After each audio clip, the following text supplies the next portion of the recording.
Last call. I ain't drunk, darling, no more at 3 a.m. Mr. Bartender hit me again.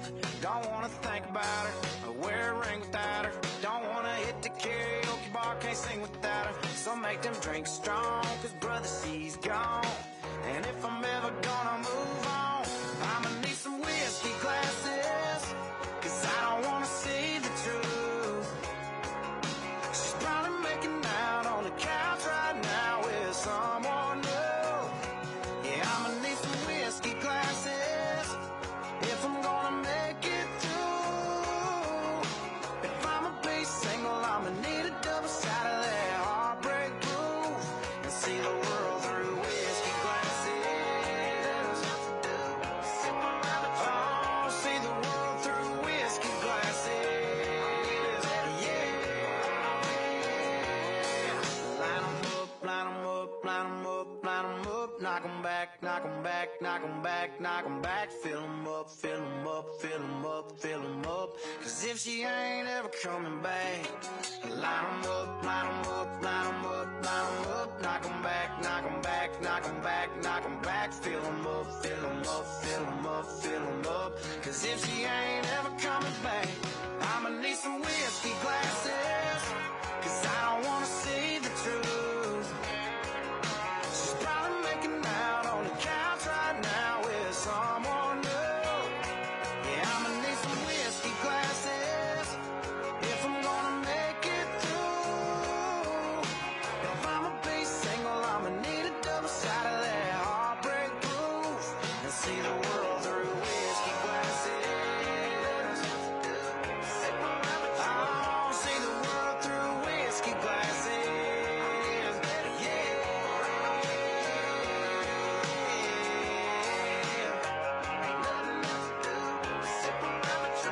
See the world through whiskey glasses.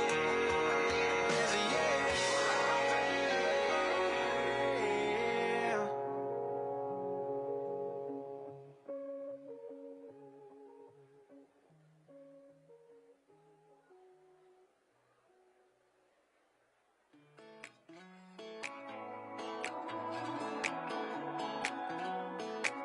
Yeah, I've been throwing down the whiskey. I ought to get my money back. And someone said it drowns a memory. Oh, but it ain't doing jack. Yeah, I've been sipping, I've been buzzing, shooting doubles like it's nothing. All but nothing makes you go away. I need something you prove, something stronger than I'm used to. Yeah, I've been pulling 92 hard and feel like nothing's gonna cut it. That's the hard truth. Yeah, I need something you prove. Oh, I need something you prove. Put 'em up till they shutting them down, yeah. You never ain't out of brand, yeah. Don't matter what time or town, I can't get you gone. Turn the bar, yeah, upside down. Just looking for something that does it. I give 'em all my money, ain't nobody selling nothing. You prove something stronger than I'm used to. Yeah, I've been pulling 92 hard and feel like nothing's gonna cut it. That's the hard truth. Yeah, I need something you prove. Oh, I need something you prove.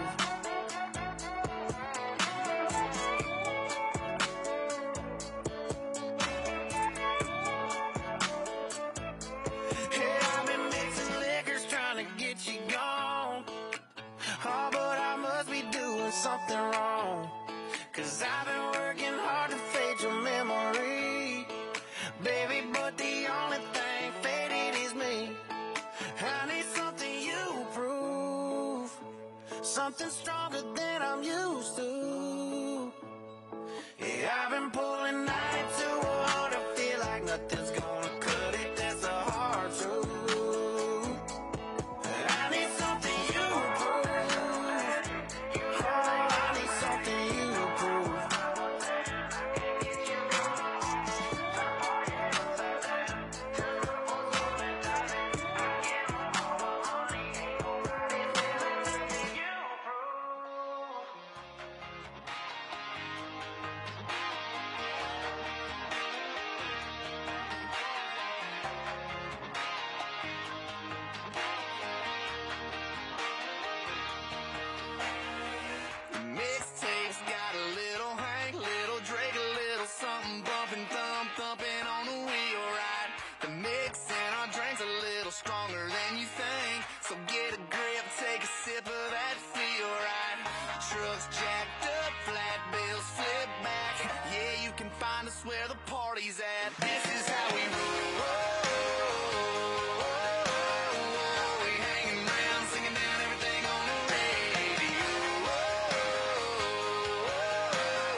Say you're going out late, I count down till you call me.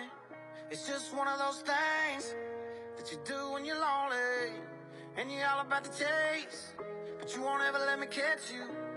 And I wish it was the same, but I know I'm gonna let you in again. And when I do, it's gonna hurt like hell, and you don't mean to. That's what I tell myself, but why you gotta be so heartless? I know you think it's harmless, you're tearing me apart. And girl, the hardest part is you're so high on attention, taking my some inches. Leave me in the darkness, never finish what we started. Girl, why you gotta be so heartless?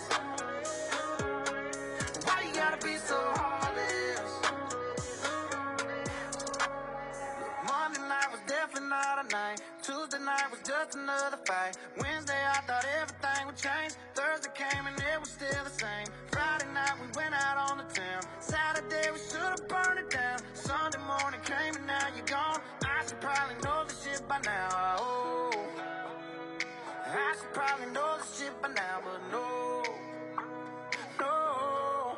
Why you gotta be so heartless? I know you think it's harmless, you're tearing me apart. And girl, the hardest part is you're so high on attention, taking my some inches. Leave me in the darkness, never finish what we started. Girl, why you gotta be so heartless? Why you gotta be so heartless? Girl, why you gotta be so in between loving me and leaving? Oh, I should probably know this shit by now, but no, no. Why you gotta be so heartless? I know you think it's harmless, you're tearing me apart. And girl, the hardest part is you're so high on attention, taking my some inches. Leave me in the darkness, never finish what we started. Girl, why you gotta be so heartless? Why you gotta be so heartless? Why you gotta be so heartless? Girl, why you gotta be so heartless?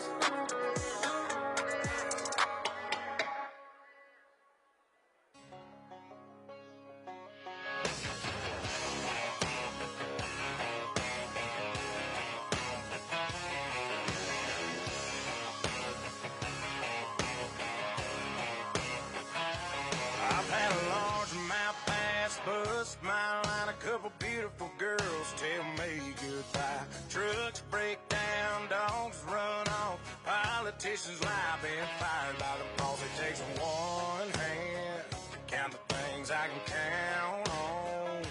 No, there ain't much man that ain't ever let me down.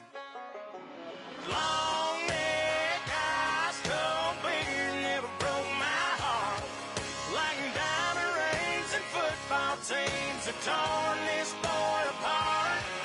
Like a neon dream, it just don't know me. The bars in this guitar. And long neck eyes, cold beer, never broke my heart.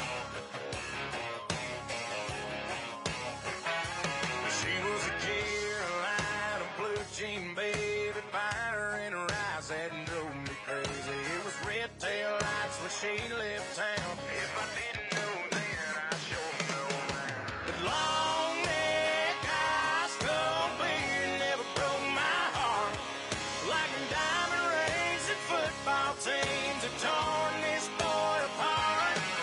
Like a neon dream, it just don't know me. The bars in this guitar. And long neck.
They say in heaven, love comes first.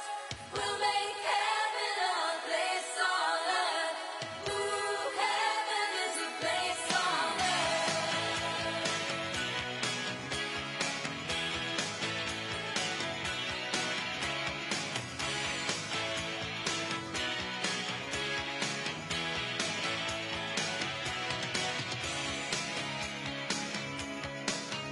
When the night falls down, I wait for you as you come around, and the world's alive with the sound of kids on the street outside. When you walk into the room, you pull me close, now we start to move, and we're spinning with the stars above, and you lift me up in a web of love. Ooh, baby, do you know that's what? Ooh, heaven is a place on earth. They say in heaven, love comes first. We'll make heaven a place on earth. Ooh, heaven is a place on earth. When I feel alone, I reach for you and you bring me home. When I'm lost at sea, I hear your voice and it carries me. In this world we're just beginning to understand the miracle of living. Baby, I was afraid before, but I'm not afraid anymore. Baby, do you know that's what? Ooh, heaven is a place on earth. They say in heaven, love comes first. We'll make heaven a place on earth. Ooh, heaven is a place on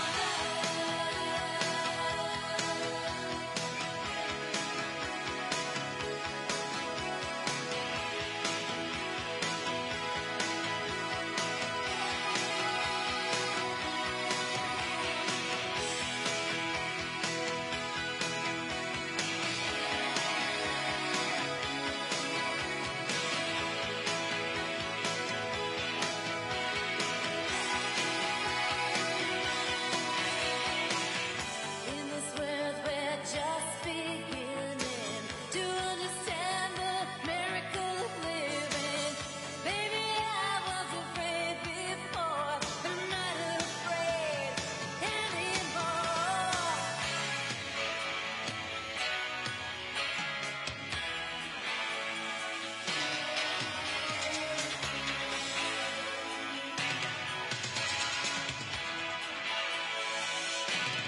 Ooh, baby, do you know that's what?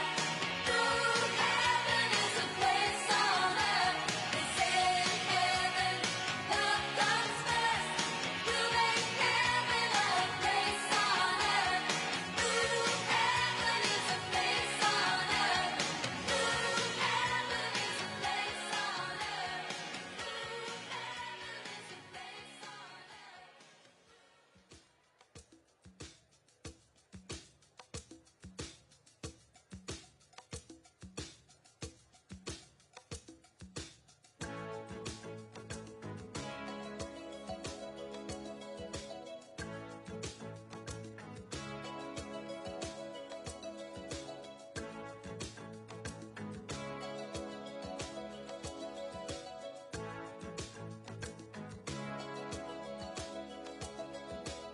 I hear the drums echoing tonight, and she hears only whispers of some quiet conversation.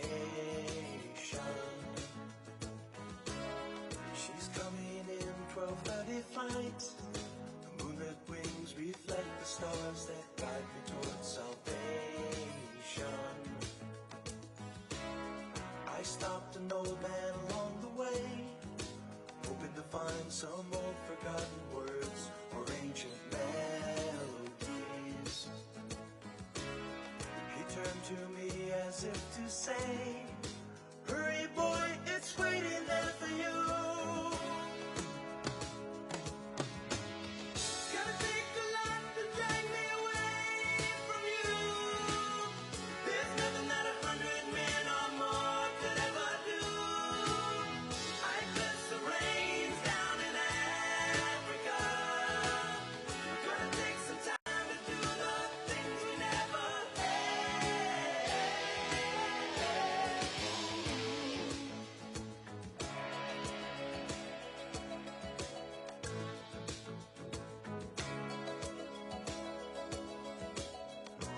dogs cry out in the night as they grow restless, longing for some solitary company. I know that I must do what's right, sure as Kilimanjaro rises like Olympus above the Serengeti. I seek to cure what's deep inside, frightened of this thing that I've become. Gonna take a lot to drag me away from you. There's nothing that 100 men or more could ever do. I guess the rain's down in Africa. We're gonna take some time to do the things we never had.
It's a place to be with you.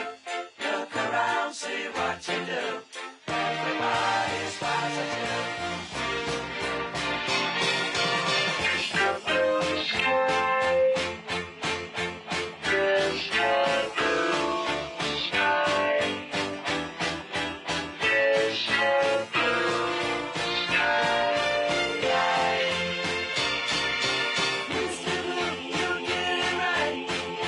Some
'cause all the stars are watching.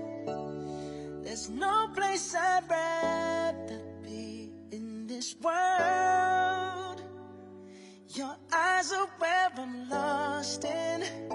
Underneath the chandelier, we're dancing all alone. There's no reason to hide what we're feeling inside right now. So baby, let's just turn down the lights and close the door. Ooh, I love that dress, but you won't need it anymore. No, you won't need it no more. Let's just kiss till we're naked, baby. Versace on the floor. Ooh, take it off for me, for me, for me, for me now, girl. Versace on the floor. Ooh, take it off for me, for me, for me, for me now, girl. I'll unzip the bag and watch it fall while I kiss your neck and shoulders. No, don't be afraid to show it all. I'll be right here ready to hold ya. Girl, you know you're perfect from your head down to your heels. Don't be confused by my smile, 'cause I ain't never been more for real, for real. So just turn down the lights and close the door. Ooh, I love that dress, but you won't need it anymore. No, you won't need it no more. Let's just kiss till we're naked, baby. Versace on the floor. Ooh, take it off for me, for me, for me, for me now, girl. Versace on the floor. Ooh, take it off for me, for me, for me, for me now, girl. Yes.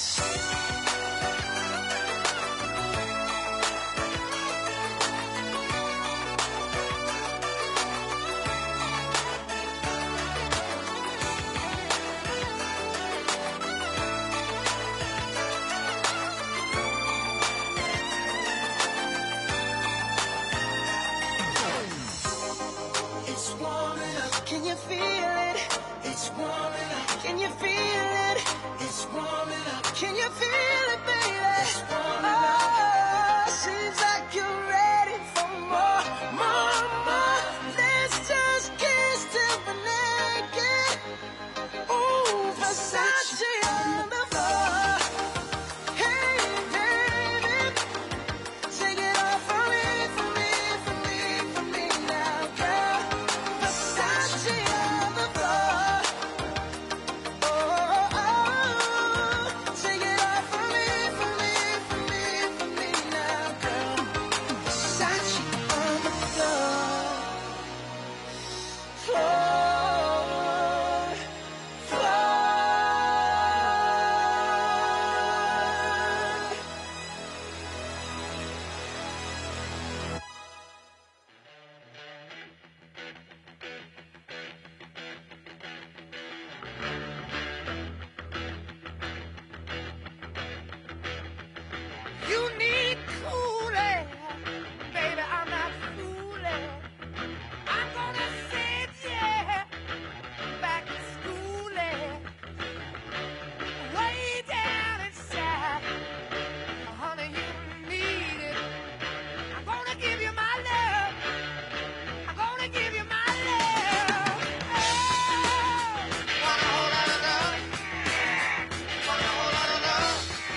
charms that I gaze on so fondly today were to suddenly leave you or fly in the night, just like fairy gifts gone in the sky.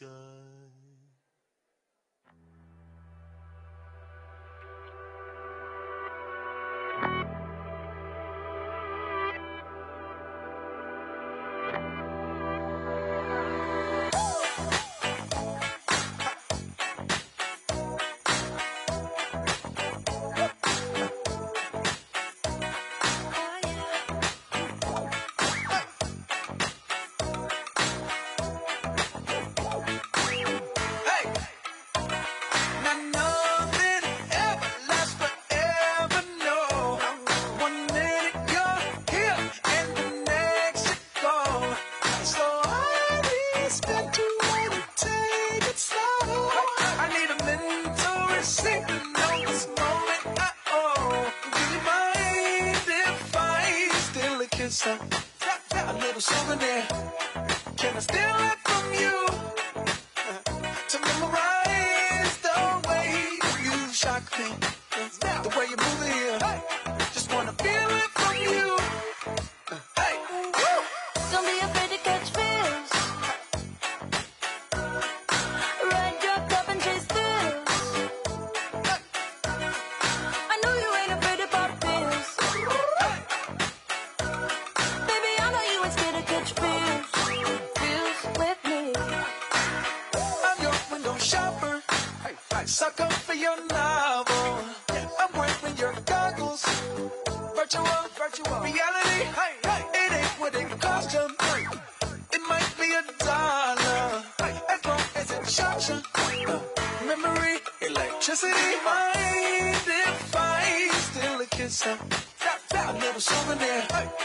Can I steal it from you? To memorize the way you shock me, the way you move it here. Just wanna feel it from you. Hey, woo! Don't be afraid to catch feels. Ride your cup and chase thrills. I know you ain't afraid to pop pills. Baby, I know you ain't scared to catch feels. Feels with me.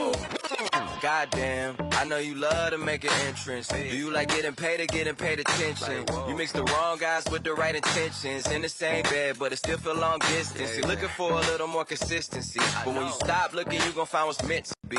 And honestly, I'm way too done with the hoes. I cut off all my exes for your X and O's. I feel my old flings was just preparing me. When I say I want you, say it back, parakeet. Fly your first class through the air, Airbnb. I'm the best you had, you just be comparing me to me. I'ma add this at you. If I put you on my phone and upload it, it'll get maximum views. I came through in the clutch, more than lipsticks and phones. Wore your fake cologne just to get you alone. Don't be afraid to catch feels. Don't be afraid to catch these feels. Ride your cup and chase thrills.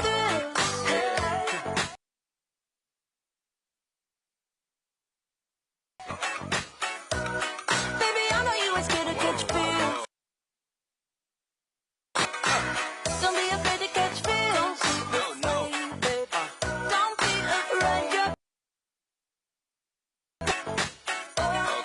I know you ain't afraid to pop pills. Scared to catch feels. Feels with me.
just along the way. Well, I got down on my knees, and I pretend to pray. You know the preacher like the cold. He knows I'm gonna stay.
days when the rains came down in the hollow, playing a new game, laughing and a running, hey, hey, skipping and a jumping in the misty morning fog with our hearts are thumping and you, my brown-eyed girl. And you, my brown-eyed girl. And whatever happened to Tuesday and so slow, gone down the old man with a transistor radio, standing in the sunlight laughing, hiding behind a rainbow's wall, slipping and sliding all along the waterfall with you, my brown-eyed girl. And you, my brown-eyed girl. Do you remember when we used to sing sha-la-la-la-la-la-la-la-la-la-la-la-la-la-la-la-la, just like that. Sha-la-la-la-la-la-la-la-la-la-la-la-la-la.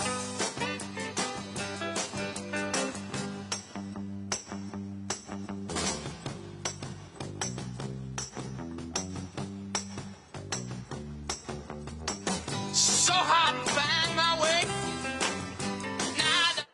Me not working hard. Yeah, right, picture that with a Kodak. Or better yet, go to Times Square, take a picture of me with a Kodak. Took my life from negative to positive, I just want y'all to know that. And tonight, let's enjoy life. Pitbull, Naya, Neo, that's right. I want all of you tonight. Give me everything tonight. For all we know, we might not get tomorrow. Let's do it tonight.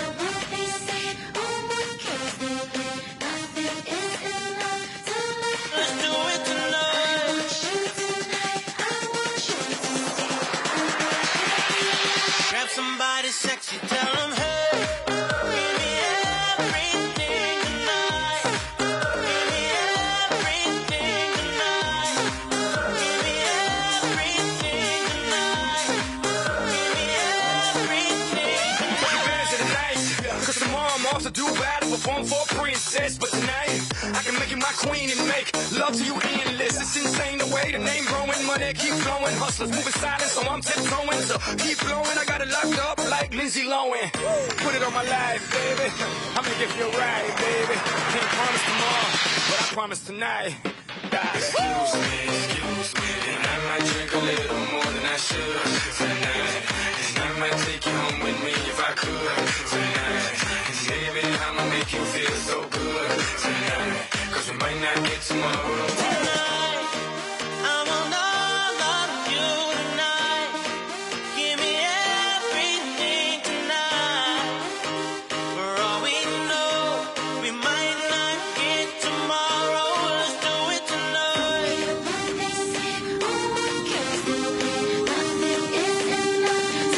Let's do it tonight.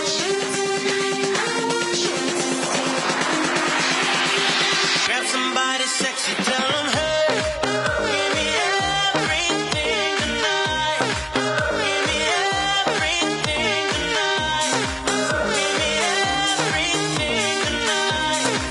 Give me everything. Reach for the stars, and if you don't grab them, you fall on top of the world. Think about it, cause if you slip, I'm gonna fall on top of your girl. What I'm involved with is deeper than the Masons, baby, and it ain't no secret. My family's from Cuba, but I'm an American idol, getting money like secrets. Put it on my life, baby, I'll make it feel right, baby. Can't promise tomorrow, but I promise tonight. Darling. Excuse me, and I might drink a little more than I should tonight. And I might take you home with me if I could tonight. And baby, I'ma make you feel so good tonight. Cause we might not get tomorrow. Tonight, I want all of you tonight. Give me everything tonight. For all we know, we might not get tomorrow. Let's do it tonight.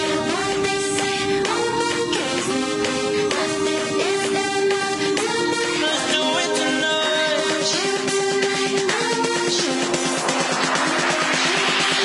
Grab somebody sexy, everything tonight. Give me everything tonight. Give me everything tonight. Give me everything tonight. And I might drink a little more than I should tonight. And I might take you home with me if I could tonight. And baby, I'ma make you feel so good tonight.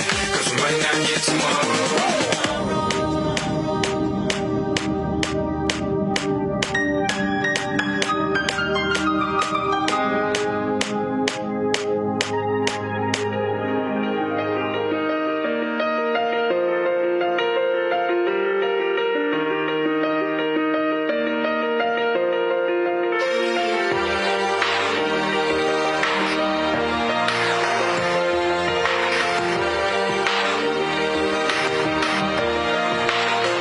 Yeah, you can be the greatest, you can be the best, you can be the King Kong banging on your chest. You can beat the world, you can beat the war. You can talk to God, go banging on his door. You can throw your hands up, you can beat the clock. You can move a mountain, you can break rocks.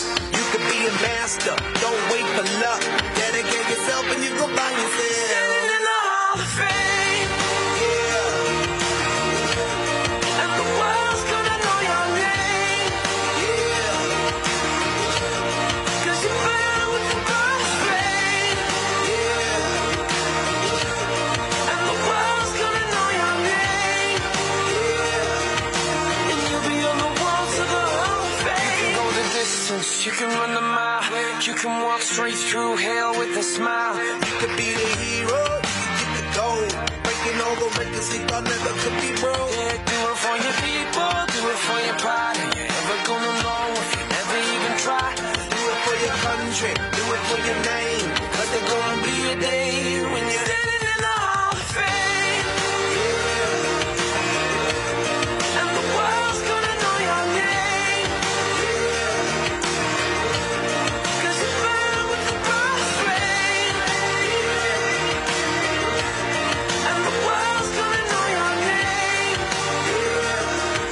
And you'll be on the walls of the Hall of Fame. Be a champion, be a champion, be a champion, be a champion. The walls of the Hall of Fame. Be students, be teachers, be politicians, be preachers. Be believers, be leaders, be astronauts, be champions, be truth seekers. Be students, be teachers, be politicians, be preachers, yeah. Be believers, be leaders, be astronauts, be champions. Standing in the Hall of Fame, and the world's gonna know your name. 'Cause you burn with the God's flame, and the world's gonna know your name. And you'll be on the walls of the Hall of Fame. Be the greatest, you can be the best, you can be the King Kong banging on your chest. You can be a hero, you can beat the war. You can talk your child, go banging on his door. You can throw your hands up, you can beat the clock. You can move a mountain, you can break rocks. You can be a master, don't wait for luck. Dedicate yourself and you go find yourself.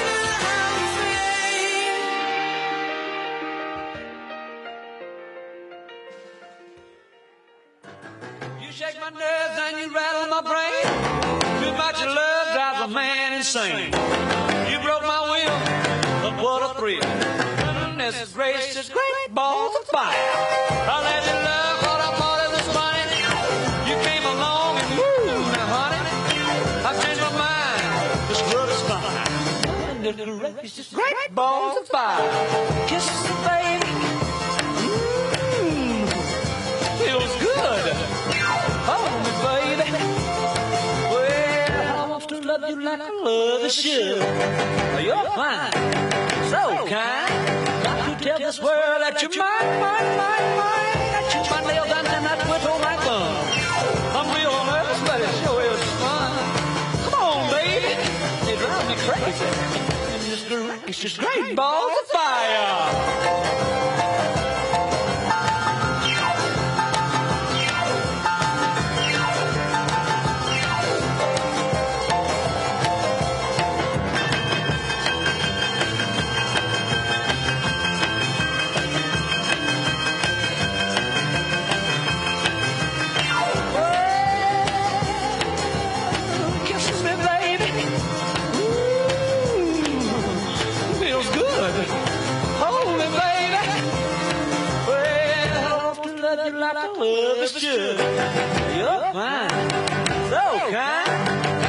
this world that you might, that you might, that you might not quit on my thumb.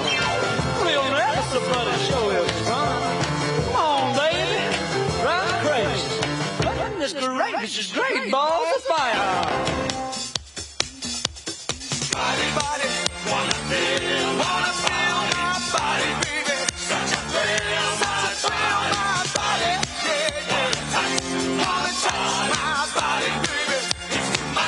It's too much, my body, yeah, yeah. Check it out, my body, baby. Touch my body, yeah, yeah. Talking about my body, well, listen here. Every man wants to be a macho man. To have the kind of body always in demand. Jogging in the mornings, go man go. Workouts in the health bar, muscles glow. You can best believe that he's a macho man. That he took it down with anyone he can. Hey, hey, hey, hey, hey. Macho, macho, macho man, yeah. I've got to be a macho. I've got to be a macho, macho man, yeah. I've got to be a macho. Oh, macho, macho man, yeah. I've got to be a macho man. Macho, macho man, hey, hey.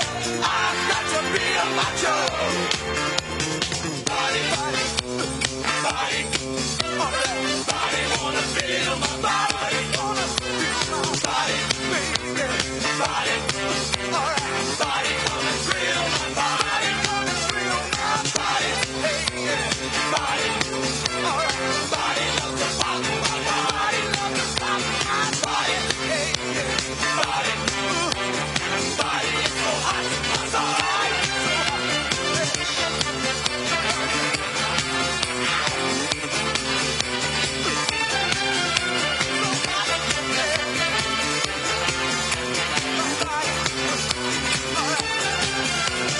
Every man ought to be a macho, macho man. To live a life of freedom, machos make a stand. Have their own lifestyle and ideals. Possess the strength and confidence, life's a steal. You can best believe that he's a macho man.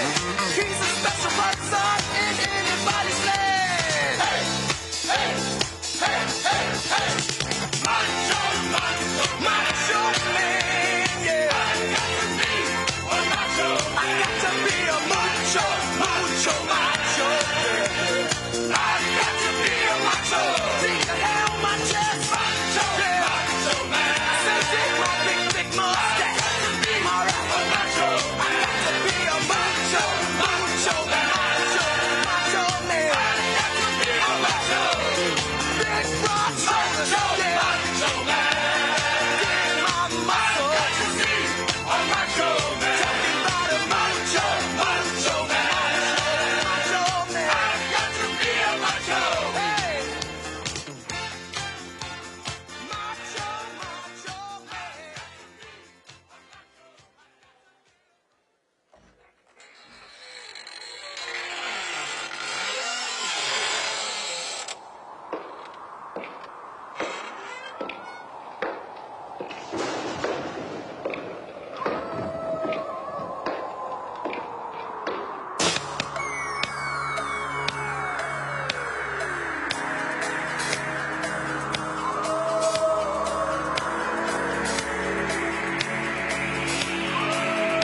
across the land.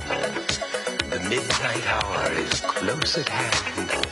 Creatures crawl in search of blood to terrorize y'all's neighborhood.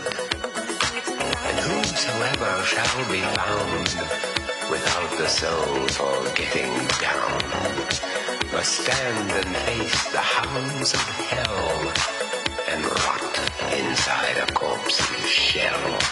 I'm gonna do it tonight.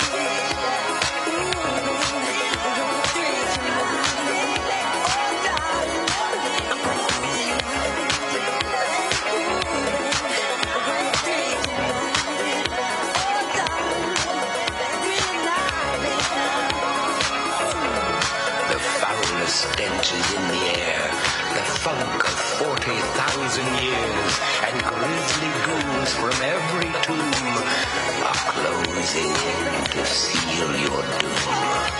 And though you fight to stay alive, your body starts to shiver, for no mere mortal can resist the evil of the thriller.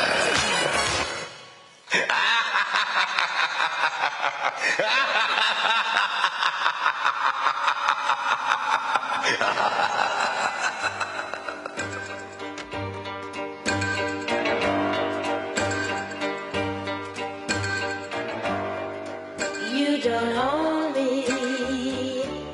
I'm not just one of your many toys. You don't own me. Don't say I can't go with other boys. And don't tell me what to do. Don't tell me what to say. And please, when I go out with you, don't put me on display. 'Cause you don't own me.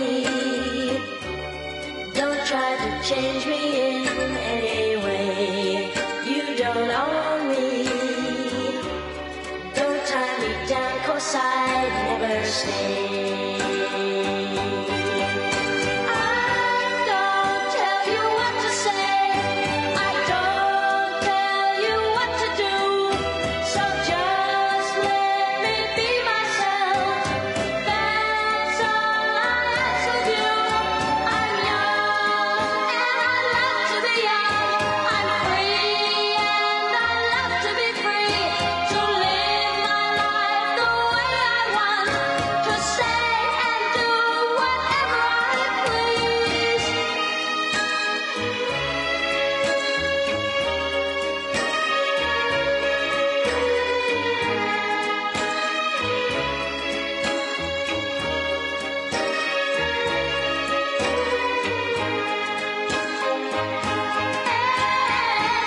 Don't tell me what to do. Don't tell me what to say. And please, when I go out with you, don't put me on display. I don't tell you what to say. Don't tell you what to do. So just let me be myself. That's all I ask of you. I'm young and I love to be young. I'm free.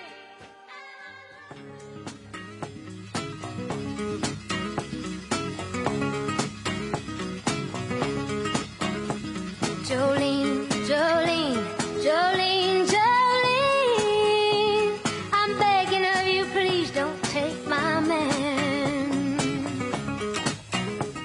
Jolene, Jolene, Jolene, Jolene, please don't take him just because you can. Your beauty is beyond compare, with flaming locks of auburn hair, with ivory skin and eyes of emerald green. Your smile is like a breath of spring, your voice is soft like summer rain, and I cannot compete with you, Jolene. He talks about you in his sleep, and there's nothing I can do to keep from crying when he calls your name, Jolene. And I can easily understand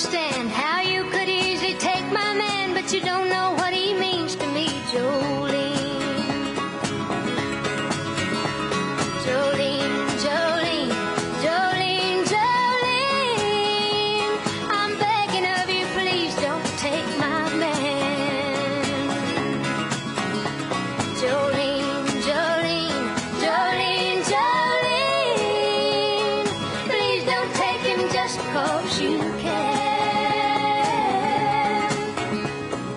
You could have your choice of men, but I could never love again. He's the only one for me, Jolene. I had to have this talk with you. My happiness depends on you and whatever you decide to do, Jolene. Jolene, Jolene, Jolene, Jolene, I'm begging of you, please don't take my man. Jolene, Jolene, Jolene, Jolene, please don't take him even though you can. Jolene, Jolene.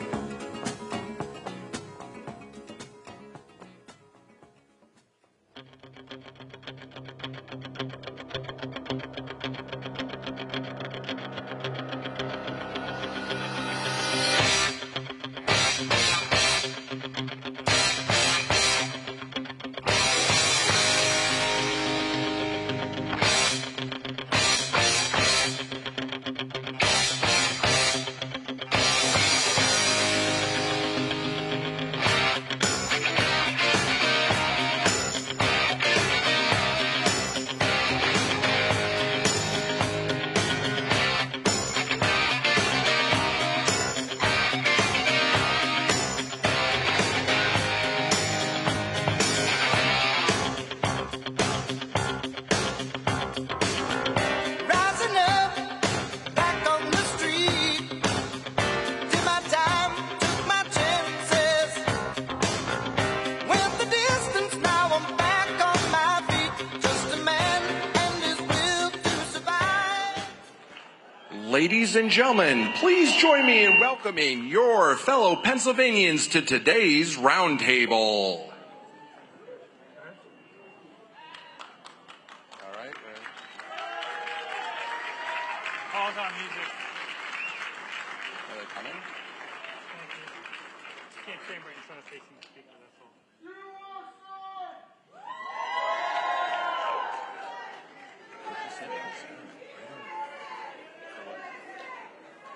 Why did I announce? They told me announce.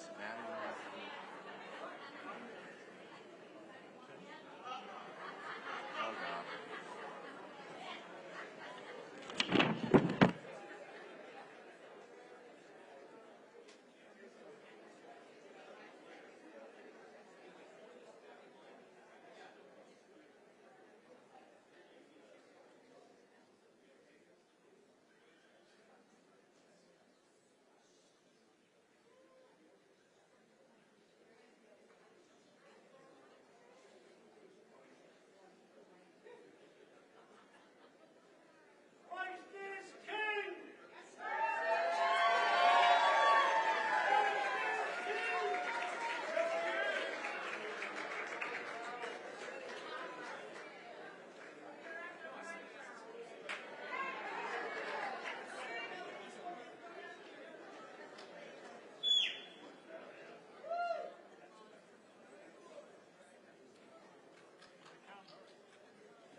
Let's try that again. Ladies and gentlemen, please join me in welcoming your fellow Pennsylvanians to today's roundtable.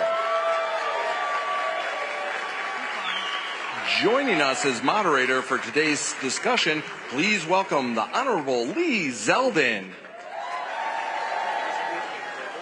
and the Honorable Mike Huckabee.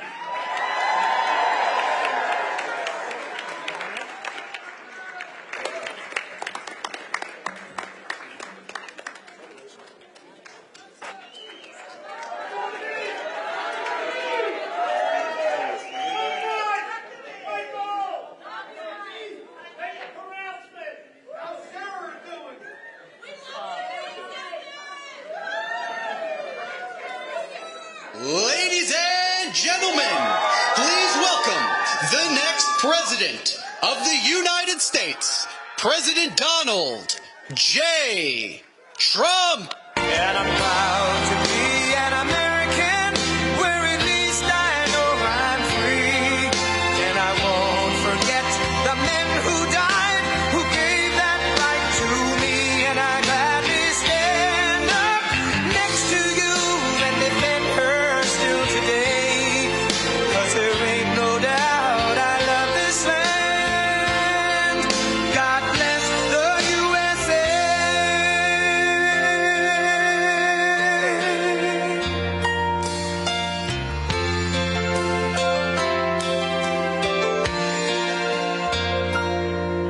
From the lakes of Minnesota to the hills of Tennessee, across the plains of Texas, from sea to shining sea, from Detroit down to Houston and New York to LA, where there's pride in every American heart, and it's time we stand and say that I'm proud to be an American, where at least I know I'm free, and I won't forget the men who died.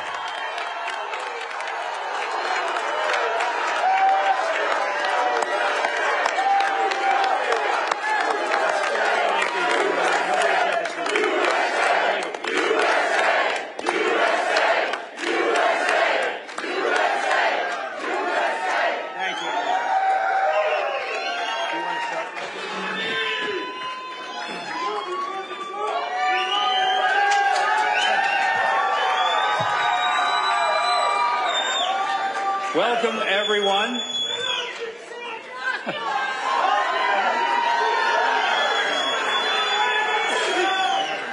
Well, it's too bad there's no in this crowd. We want to welcome everyone to this very special forum. Let me begin. There we go. Let me begin by just expressing that whoever came up with this entire event, they flunked geometry. This was told to be a round table discussion. There is nothing round about this table. It is a U shape for whoever designed it. But we're going to have a great time this afternoon as we talk about issues that really affect all of us. And I think that most Americans are beginning to fully understand that there are two kinds of people who get elected to public office. There are the people who get elected because they really want the people of the country to serve them. And then there are people who get elected because they truly want to serve the people of the country. Donald J. Trump is here to serve the people of America. Look, let me be honest with you folks. Donald Trump was not my first choice for president. I was my first choice for president. Would have been a good choice. But I was one of those 16 people that he obliterated on the stage back in 2016. But I'm going to tell you this. The moment I got out, there was never a doubt as to who I was going to support. And for 8 years, this has been my president, and I know you want him to continue to be your president. Great man. No one who has ever been president has had the courage to face down the extraordinary giants of opposition that he's had to deal with. And I'm convinced that next Tuesday, when he wins and becomes not only the 45th, but the 47th president of the United States, this is going to be a time that we can celebrate of once again having a president that listens to the people rather than demands that the people just listen to him. And he serves us and works for us. A bottom-up government rather than a top-down government, and we're long overdue for it. That is for sure. Well, this afternoon, what a privilege to be here with 7 distinguished people from Southeast Pennsylvania, and also Congressman Lee Zeldin, the distinguished former congressman from New York, who is one of the smartest and most articulate people that we have in our political system today. But we're going to get started with this opportunity to just discuss some issues with some of these folks who live right here in your area. And I want to start with Donald Clark, who is right down here to my left. I don't think that's his political position to my left, although I don't think you could possibly be to my right, Donald. Not possible. He's a retired police lieutenant. He served 32 years with Upper Darby Township. He is going to be one of our panelists. And all of these folks are going to be talking. But before we get to the panelists, I know the person you came to hear was neither Donald Clark or me. It is our next president, ladies and gentlemen, President Donald J. Trump.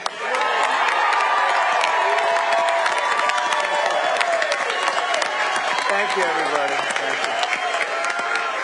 Thank you very much, everybody. great to be here. Yeah, this was supposed to be just a little group. We're talking about senior issues.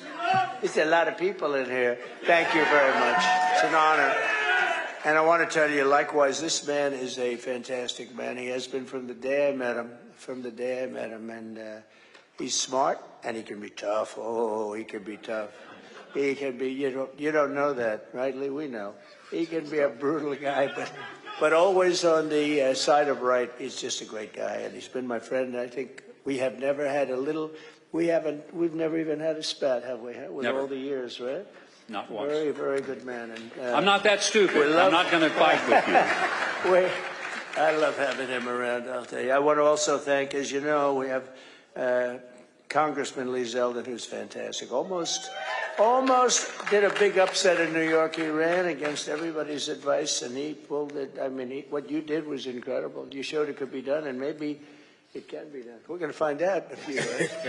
Because we had something the other night. It was incredible at Madison Square Garden. We could have filled it up many times. We could have filled that up, Mike, many times. We had it going down all the way down, the people all the way back, if you're familiar with it, all the way down to the Hudson River. And nobody's seen anything like it. Even the owners, good people, very good people. And they said, we've never seen anything like this. And they've had some pretty big championships there over the years, Madison Square Garden. And Wesley Hunt, a person with a tremendous future, great guy. So thank you, Wesley. And this is an election that's really a choice between whether or not we'll have 4 more years of total failure. This has been the worst 4 years I've ever seen. Gross incompetence, but total failure, disaster under Kamala Harris. Nobody knows I say all the time, if you say Harris, nobody knows who the heck we're talking about, right? Harris.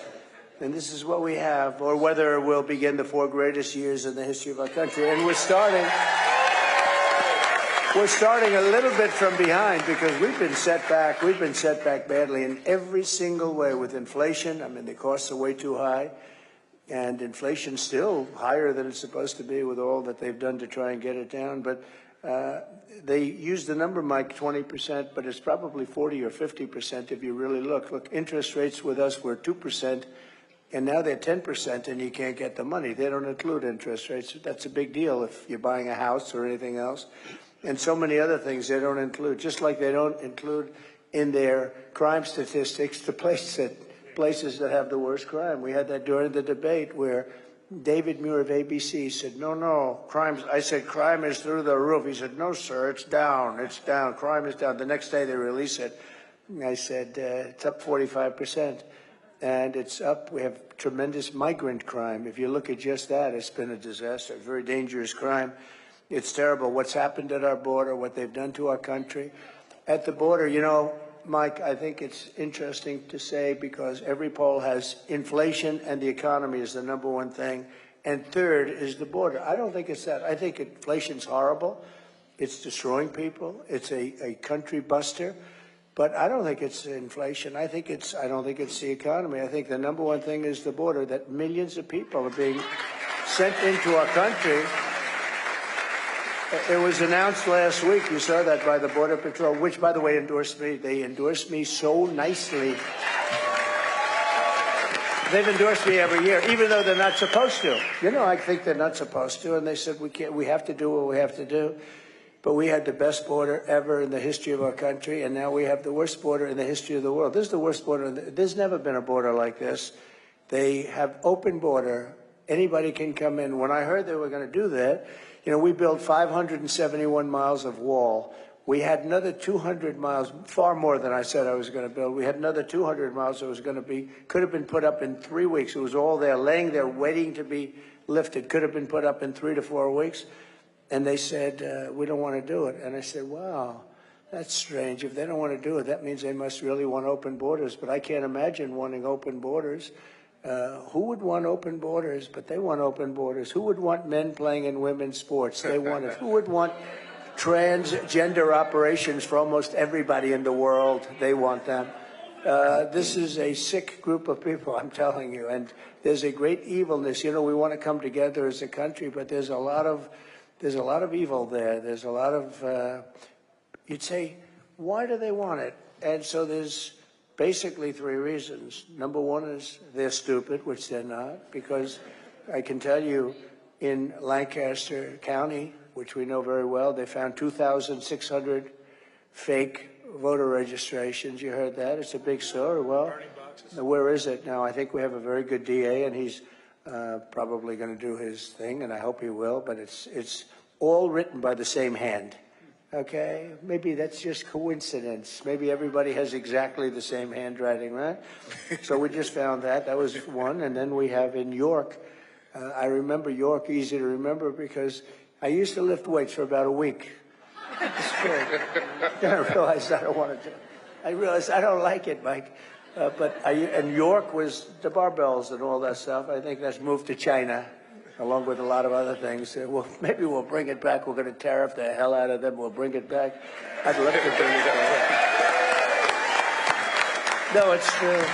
I like to build it. So I'm building a gym. I'm building this gorgeous gym in my house, in the basement of my parents' house, and I'm putting it up. And I couldn't sleep at night. I was so excited. It was really beautiful. I'm really good at that. And then the barbells came, and I said, oh, this was no fun. I liked building the place. After it was built, they sat there for a long time.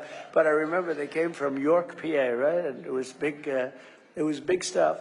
But the other reason, I mean, if you think, the other reason would be that they really would like to sign these people up to vote, right? And that's crazy. And the third reason would be they hate our country. Because who would want to have millions of people coming into our country? Many of them are murderers. Many of them are terrorists. Many of them are gang members from the street, MS-13, and almost worse. You know, the Venezuelan gangs are almost worse. And these countries are taking their prisons, and they're taking their prison population, putting them in buses, and bringing them to our border. Venezuela's got half their prison population has been brought to the United States of America and dumped like we're a garbage can for their people. And these are rough prisoners. These are really rough people. These are not people that you want to say, oh, gee, let's have dinner tomorrow night. These people are tough and mean, and they're coming into our country by the hundreds of thousands. And we have over 21 million people in 3.5 years. If they ever got possession, and you know, we have a real problem. We have to take these criminals out of this country. We have to deport these criminals, and we're going to do it. And we're going to do it. And I know this is very much a senior oriented little meeting, but Mike and I were talking. I think this is the biggest senior issue. This is the biggest issue we have. They're destroying our country. They're ruining our country. You're not going to be able to walk outside anymore. And they're depositing them. So they were saying, Kamala was saying yesterday, no, I really think walls are fine. Well, for her whole life, walls are, forget it. And the only two things, remember, that work without obsolescence are walls and wheels, right? And walls work. And they worked with us, and they worked brilliantly with us. And she was against the wall. She voted against it. She sued us to try and have it taken down as we were building it. It was very hard to get approval. And what I did is I just said, you know, this is crazy, because I rebuilt the entire military, the entire U.S. military. They shouldn't have given a lot of it to Afghanistan. They gave a big chunk to Afghanistan in the most embarrassing moment. But we rebuilt the entire military. We're going to do it a little bit again because they've given a lot of it away. We defeated ISIS. We did all of these things. We got you the largest tax cut in the history of our country, larger even than Ronald Reagan's tax cut, the largest regulation cuts. We had the best economy in the history of our country. We did so many things. And what we want to do is we want to make it safe for everybody, for seniors. This is a big senior issue, but for seniors and all. These are people these are high-end criminals. They have 629,000, all released by everyone. These numbers were given to us by Border Patrol. They never did it before either. They never talked about specifically. They'd say a lot of people coming in, but they were given to us by Border Patrol. Hundreds of thousands of high-end criminals are released. And she's the border czar. She was put there by Sleepy Joe Biden. And then he went back to sleep. He said, oh, now it's in good shape. And you know, and when they endorsed me, the question was asked of the top person who made a beautiful speech, Paul. I would call them all the time. I'd call them, how we doing on the border? Once a week, twice a week. I just like, you know, I was the president and they're destroying our country. And these guys are great. They want to do their job, but they're sort of not let, but I let them do their job. That's why we got the lowest number. But she said that, I said, did she call you often? No. Oh, in 3.5 years, how many times did she call? Thinking, you know, it'd be dozens. She never called. I said, wait a minute, she's the border czar. She's the one that's in charge of the border. She was put there by Biden. And she never called. No, sir, she never called one time. And when they endorsed me, they said he's the greatest president on the border, but he's the greatest president overall that we've ever had. I said, Mike, I said, does that include? I said, they said he's the greatest president we've ever had. And then one of them said, sir, you're the greatest president of my lifetime. I said, I like the first one more that we've ever had. I said, so greatest president that we've ever had. I said, does that include Abe Lincoln? Yes, sir. Does that include George Washington? Yes, sir. I said, that's good, right? But they also said, I mean, more importantly for purposes of this, they said the best border president, and without question, that I was that. I mean, I was that. So we're going to talk about some other things that frankly in many cases are a lot less interesting, because this is a big thing and it's very interesting. We had some people over at Mar-a-Lago today, and we had a press conference, and we had a mother who lost her beautiful 12-year-old daughter to a illegal migrant that came in, should have never been in the country. And we have them by the thousands.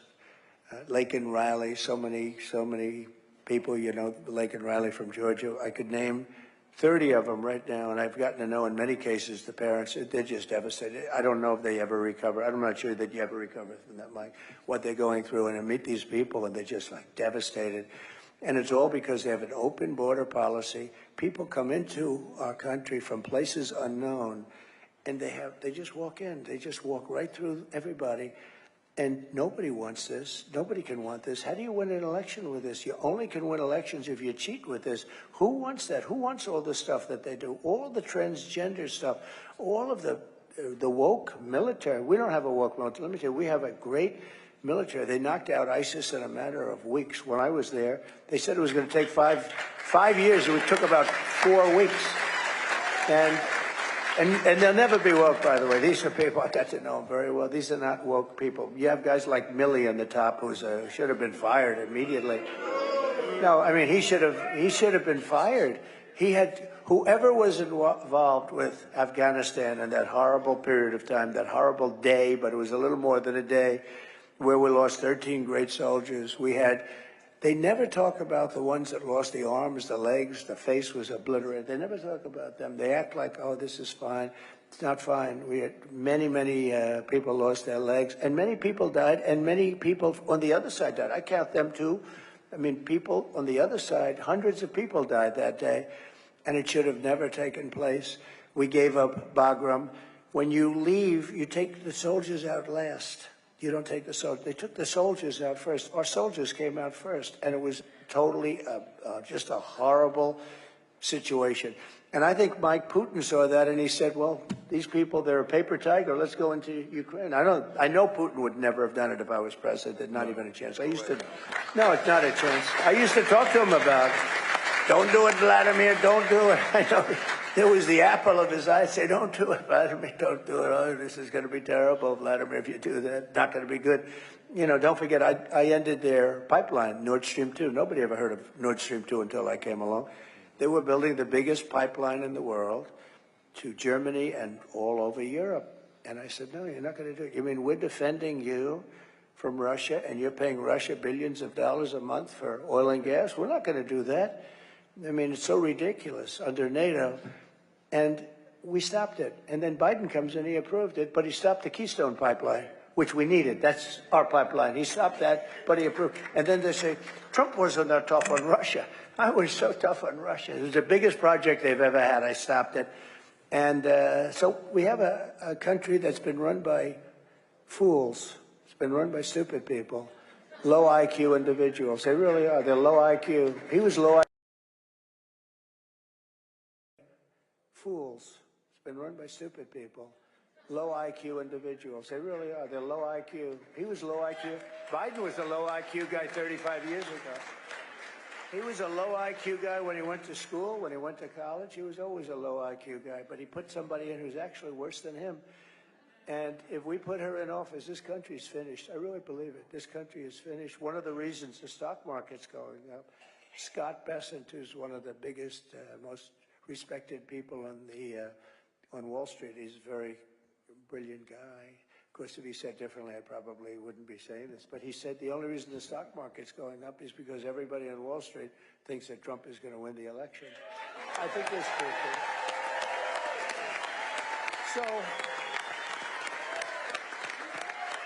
So we have to keep you safe. In addition, from a medical standpoint, Mike, we have to keep them safe physically from these people that are coming in. And we're going to do I don't like doing this, but we're going to do the largest deportation in the history of our country. We're going to get all of these criminals out. And it's not going to be easy. And, you know, I say that, and you know who has the record? Dwight Eisenhower. And I call him a moderate, but he hated to see people coming in from other countries and violating our borders. He was right, but he was a very big deporter. He deported people when they walked into our country. He'd take them out, and he has the record. And I don't. It's not a record that I want either. We all have a heart, but we have no choice. Now you have also, and you also have others. And we'll also finish that. No, we're going to put up sections of the wall that would have been put up in a matter of weeks. It could have. You know what they did with this wall? Much of it they sold for 5 cents on the dollar for scrap metal. And we're going to have to buy it again, but we're not going to pay 5 cents. We're going to pay a lot. It was a very expensive. This was a wall designed specifically for it. In fact, I often talk about it. I never liked the panel on top. You know what it was called? An anti-climb panel. It looked beautiful when you had but when you put the panel on top, it didn't look as good. And I said, why do you do that? They said, it's anti-climb. I said, I don't believe it is. And we actually had mountain climbers and drug climbers. We've got a couple of them. It's unbelievable. They can carry 100-pound sack on their back. They can go up that thing. You and I could never do that, I think. You and I could.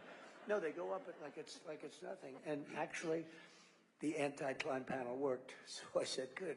So it was built specifically out of steel, concrete, and rebar.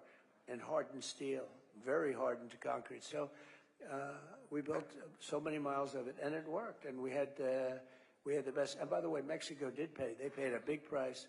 They weren't able to pay for the wall, but they gave us tens of thousands of soldiers. I said to the president, you're letting these people into our country.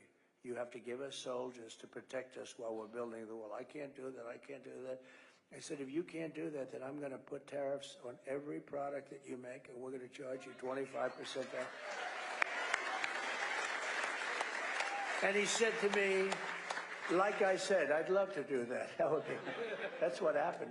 Millions and millions, maybe billions, but millions and millions of dollars they spent on, they gave us, and I said, free. I don't want to pay for your soldiers. I want it free because they're coming through your country into our country. And we did a lot of things. We did great things, and very important was the rebuilding of our military. But in part of the rebuilding, I said, look, this is an invasion into our country because you couldn't deal with Congress. You had guys like Mitch McConnell and others that were just absolutely terrible. I tell you, he can be Republican. He can be. I'm a person that says it like it is, and guys that were really not on our side very much. And I will tell you, I said, this is an invasion of our country. I'm going to take it out of the military because the military had a tremendous, I was able to get tremendous amounts of money to rebuild our military. We have jets that were 50 years old. Mike would often hear stories where you had the bombers where the grandfather flew the plane, the son flew the plane, and then the grandchild was flying the plane. It was the same plane. It was like so old. And we rebuilt almost our entire military. We're going to be upgrading that. So we did a lot of things, and we did a lot of things medically. One thing I'd like to talk about is right to try. So you know what that is. I hope nobody in the room needs it.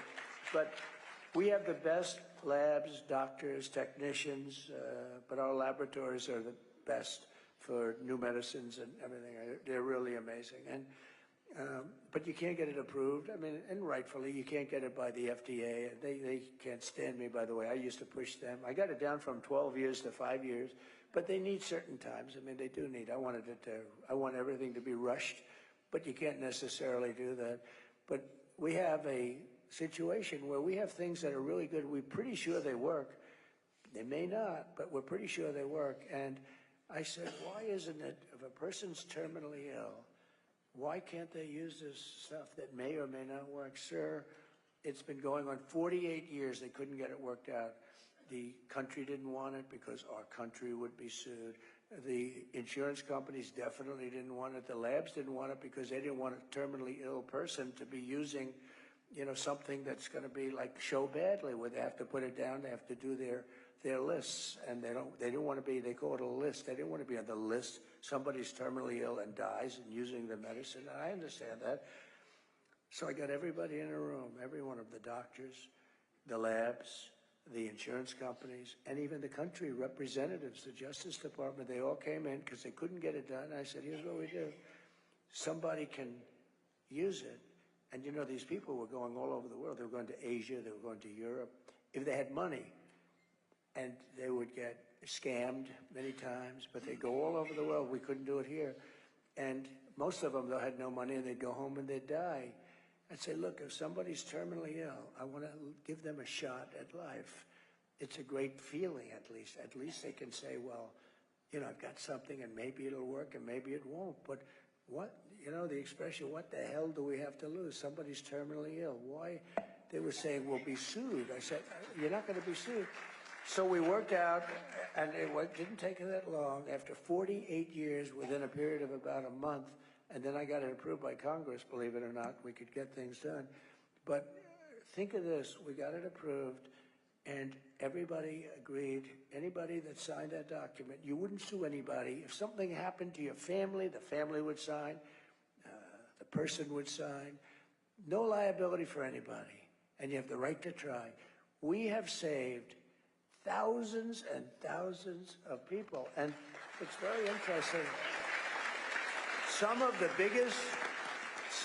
biggest proponents of it now are the people that fought it the hardest to get it, like the laboratories, the medical companies, because it actually showed that it worked. People are terminally ill, and in many cases they came back, they had absolutely no problems, they had no disease, they have no anything.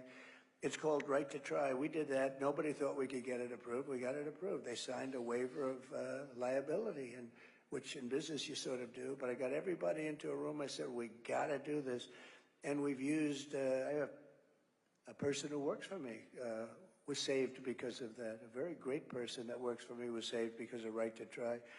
There was no medicine. There was nothing was going to work, but there was a space age something, material, you know, a medicine that they were going to use and that they did use, and it saved anyway. It saved millions of lives, all these different things that they're developing, and in some cases it doesn't work, but in many cases it does. I would say in many more cases it does. So Mike, we saved thousands and thousands of lives, and again, I hope nobody in this room needs it, but it's awfully good. It's awfully good. At least it gives you a hell of a shot, and it turned out to be really amazing. So I'd like to ask Mike to now take over and go around the room. I'd love to hear from Ed and Ted and everybody, and we'll see how we're doing, okay? Thank you very much. Thank you. It's a great honor. Thank you. Thank you very much. Well, Mr. President, you certainly just gave us a good reason to be happy about next Tuesday.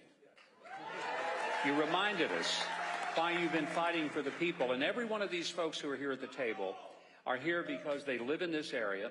They all come from different perspectives, but they have a unique understanding of what's needed in this country and why we need you to be back in the White House. And I'm going to start with Donald Clark. He's a retired police lieutenant. He served 32 years, and he did a variety of roles from patrol officer, field training officer, K-9 officer, was on the SWAT team. I think it's interesting, Donald, you were in the police business 32 years. You've been married 36. You might tell us which was the hardest of those two careers, but I want you to speak specifically. Don't do it. You can get yourself in trouble. He wanted to be cute. I've done that. Don't do it. Say, I love my wife very much. The police was... You'll be careful on this. Good answer. But speak to the issue of crime. Would you go back into police work today knowing the kind of challenges police officers face that maybe weren't faced then? And then as a retiree, how difficult it is to live on retirement income given the economy that we currently have? I'll be totally honest, I would not want to go back and work on the street again. I spoke with a lot of my colleagues, and the biggest thing that is really challenging now is it's burnout, the inability of retention and recruitment of the officers that we need due to the lack of respect and hatred towards the law enforcement prevalent in our big cities today. Coupled with that is the lack of support from administration, budget cuts, and the lenient and soft on crime policies of the district attorney's office in those cities. In turn, a trickle-down effect into the surrounding communities comes down from this. And just because Philadelphia has it, now all of a sudden Upper Darby has the same issues. And then with this, it's forcing law enforcement to do more with less. And the one thing I always told my officers when I was on in roll call was, everybody showed up to work tonight, everybody goes home tonight. And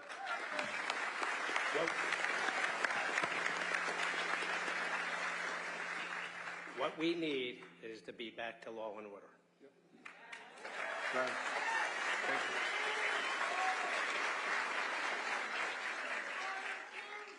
you. Now that I'm retired, and I retired in 2020, and I do have a good pension, but it is a fixed income. My wife, who is a registered nurse, Lori, she retired in 2022. But with the unstable economy, the high cost of living, high inflation, we were not comfortable with what we had put away for our savings for retirement. So Lori took another job, and actually she just retired last week. But we were not comfortable with what we had in our savings, and we weren't sure how far it was going to go. And unless things changes with this economy right now, I don't know if I'm going to have enough when I do, if I'm going to live that long. So it's terrible. Thank you, man. Thank you, Mr. President. Dr. Maribel Valdez was born in Puerto Rico and came to the United States. Came to the United States when she was 17 and got her doctorate in occupational therapy. She spent nearly 40 years as an occupational therapist, working primarily with the elderly in nursing homes, rehabilitation centers, and home health. In private practice, she was a Medicare and Medicaid provider for occupational therapy services. So Maribel, you have had a lot of experience working with Medicare, both as a provider and now as a customer. Would you mind speaking to your experience working with the 1-800 Medicare hotline? Mr. President, I just wanted to tell you that I moved here in 1981 from Puerto Rico, and I want you to know that Puerto Rico stands behind you, and Puerto Rico loves you.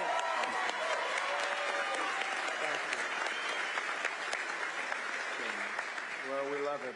I know it very well, and we helped you through a lot of bad storms, I'll tell you. We had some really bad ones. You remember you were there when I brought the hospital ship against everyone's advice, and we got it in there and took care of a lot of people. But I think no president's done more for Puerto Rico than I have. So thank you. That's really nice of you to say. Appreciate it. Thank you, Mary. My experience with the 1-800 Medicare line has actually been very positive. As a customer, I was pleasantly surprised. The wait time is really no longer than about 10 minutes. The automated system tells you how long you're going to wait, and if you do not want to wait, they will call you back. You could leave your message and they will call you back, and they call you back promptly. It also tells you when the height of calls is at. So you want to call on a different day when they don't have that many calls, you could call on that day. The information has always been very helpful. It has been my experience. They share a lot of resources with me. They take their time. They even go through the website and say, let's go to Medicare.gov and let me show you which page you could find this information. If I'm not by my computer, they will email me the publication or the policy for me to look at later. So I have had a really good experience. And right now, especially, is open enrollment from October 15th to December 31st. I always call during open enrollment because there's always changes coming up, and I have never had any difficulty. And Maribel, what would you think if I was to tell you that the Biden-Harris administration was seeking to end as we know it, this exceptional customer service that you love? I wouldn't know what to do.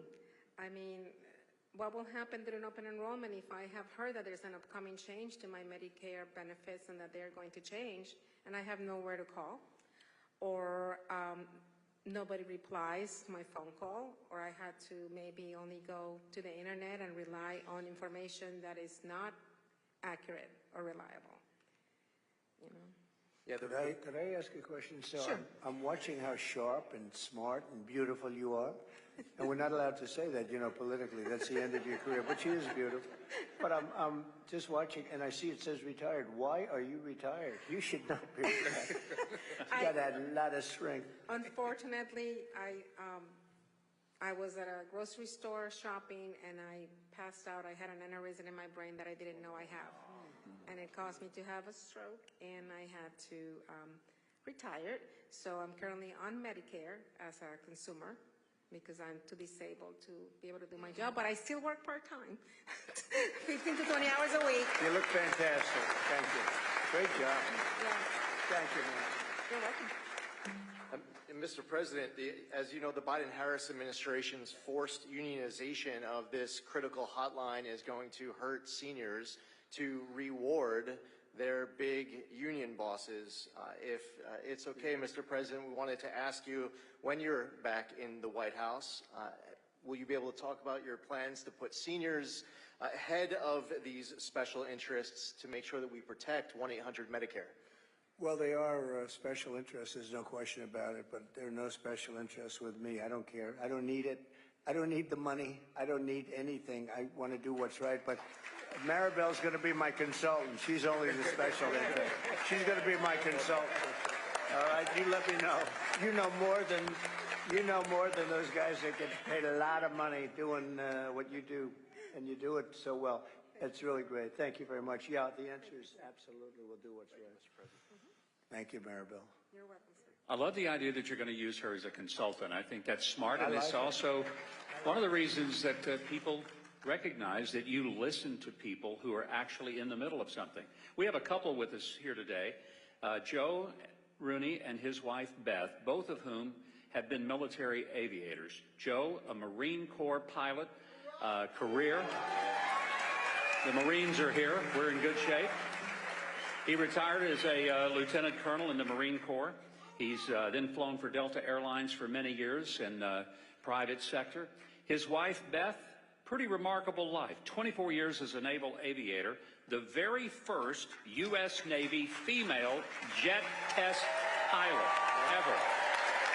Retired as a commander. Very impressive, both of them. They've served our country honorably and very significantly, and I think I'll just ask them as a couple to express, in terms of speaking to the president, tell him which one of you is the better pilot. That's what we really want to know. I'll answer that. My husband has retired, and I'm still flying. No question. There you no go. question. Great. What do you hope from the president in terms of policies that will affect people who are retired, whether they're military or private sector? But you've both done your service for this country. I'll start out if that's okay. And if you don't mind, I'll make a quick digression. Mr. President, have you ever seen the movie True Grit? Yes. John Wayne. Yes. So it was my honor to live under you and help get you elected 8 years ago. and then I watched those 4 years. And I have seen what's happened in the intervening 4 years to everything that was done with you leading up to the calamity of Butler, PA. And I hope you don't mind me saying this, but you have true grit, okay? Thank you, Joe.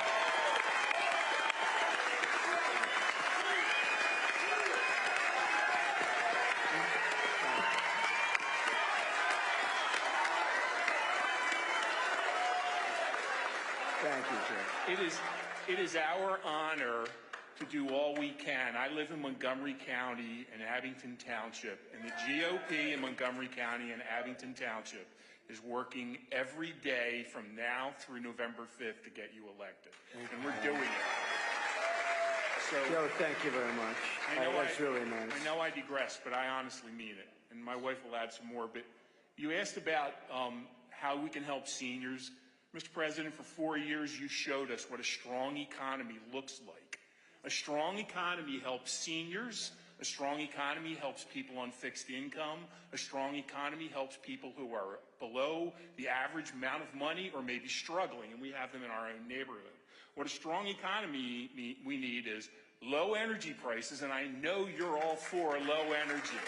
We need an all-of-the-above solution. We need nuclear, we need natural gas, we need coal, we need electrical coming from wind, and we need it from water and everywhere else that we can get it. But it's all of the above. That will lower our prices for food prices, gasoline prices, the prices that seniors and fixed-income people pay in the wintertime, and basically it's going to lower inflation, which is the tax that cripples us all. And we've had that before, and we'll have that with you. From what I understand of the Harris plan, it consists of two things. One is divide people, and the second one is raise taxes. That doesn't solve anything, and any economist will tell you, you tax things, you get less of it. You lower the taxes on things, you get more of it. And the other thing I'd like to say, and folks, I hope you understand this, Tim Walz is the governor of Minnesota. Minnesota is one of only 10 states that tax Social Security income at the state level. So she chose him. So for all of us in Pennsylvania, we don't have that right now. What can we expect? That is anti-fixed income. That is anti-senior. And I'm afraid that that's what we may look forward to. And the last thing I'll ask you, just because I don't know the answer to this, what does 10 million plus illegal aliens coming into our country look forward to as far as the Social Security Trust Fund is concerned, as far as Medicare is concerned? How can we look at our own kids and go forward and say, we have any idea about it, because nobody does. This is a catastrophe. So those are my thoughts. Well, there's good thoughts. And the only mistake that this great husband of yours made was it's not 10 million, it's probably 21 million, you know, which is, and that doesn't include the gotaways. You know what a gotaway, that's the people that just pour in and, you know, they're all pouring in. And we're not going to stand for it, number one. And number two, we can't. And you know, the reason they come is because we say we'll give you, I mean, they actually tell them we're going to give you health care, we're going to give you this, we're going to give you Social Security, we're going to give you education. We have a community in Springfield, Ohio, with 32,000 illegal migrants were put into a 50,000 person community, and you can't get into the hospitals, you can't get into the schools, you can't do anything. It's a disaster. And it's all got to change. It's not sustainable. I mean, it's not, you had a nice community, Springfield. And now it's, you heard about this, Mike, 32,000 illegal migrants. Now, they sort of made it legal by playing cutesy with the law, but they're illegal migrants. And it's just not sustainable. This is happening all over the country. In terms of pricing, what you're really alluding to is drill, baby, drill, because when we bring the energy costs down, everything's coming down. And we have more energy under our feet than any other country, including Saudi Arabia and Russia. And we were, as you know, energy independent 4 years ago, and now it's a mess. We're buying tar, big bets of tar from Venezuela, and we're refining it. It's a mess. And we have the best energy, we have the best oil, we have the most oil, and we don't want to use it. We want to go and give money. You know, Venezuela is the enemy, and we now are making them a very rich enemy. It's not even believable what they're doing. They don't know what the hell they're doing, but we're going to drill, baby, drill. We're going to use our stuff. We don't need anybody else's. And we're going to open up Anwar in Alaska, which is as big as Saudi Arabia, they say, the biggest in the world. I got it open. Ronald Reagan couldn't do it. Nobody could do it. For 60 years, they couldn't do it. I got it done. And Biden comes in and he decides to not let it happen. I'll get that thing open so fast, we'll supply to everybody, and we'll start paying down our debt and all of those good things. But your costs are going to come down. You bring energy. Energy is really more than anything else. It was their spending, but it was also energy. That's really what brought up the costs, because energy, you need it for everything. If you make donuts, you need it for the stove, you need it for the trucks, for delivery, you need. And we're going to have so much energy. And one of the pledges that I make is that we are going to have energy costs, which are very high right now, and that includes gasoline. We're going to get rid of the mandate, by the way, the electric mandate for your cars. That's going to come off. And that's great. You know, if somebody wants an electric car, I mean, Elon Musk gave me the biggest endorsement you've ever seen, and his cars are great. But not everybody needs to have an electric car or wants to have an electric car. You're going to be able to get hybrids, you get regular gasoline-powered cars, but we're going to bring your energy cost down by 50% within 1 year. By the way, it's going to be easy. We can do it. Nobody else can because we have so much. It's right under us. Even in New York State, they don't realize that New York State is sitting on a tremendous amount. And if they used it, Lee would, I told Lee would have opened that up in 2 seconds. They don't want to drill for the environment. And the people in Pennsylvania, they're sitting there. They have a Cadillac, and the people across the line is right here, and they don't have a car. And it's just absolutely, we have so much energy in this country. We're going to bring down the prices. That'll bring down everything else, and you'll be in great shape. But that's fantastic. I'm fascinated by your wife. So they say that as a pilot, the hardest thing you can do is land on an aircraft carrier. Have I heard, is that a correct statement? Do you land on an aircraft carrier? Yes, in fact, that's... You gotta be kidding. She might be better than you. All the airplanes have hooks on the back, so you got to use them. So go land a carrier. That's fantastic. It's a great story. Thank you very much, Bob. Appreciate it. All right. Ed Grove is a telecom union member and a proud American patriot. I understand he's also a talented musician and singer, a jack of all trades, and the proud father of 4 grown children.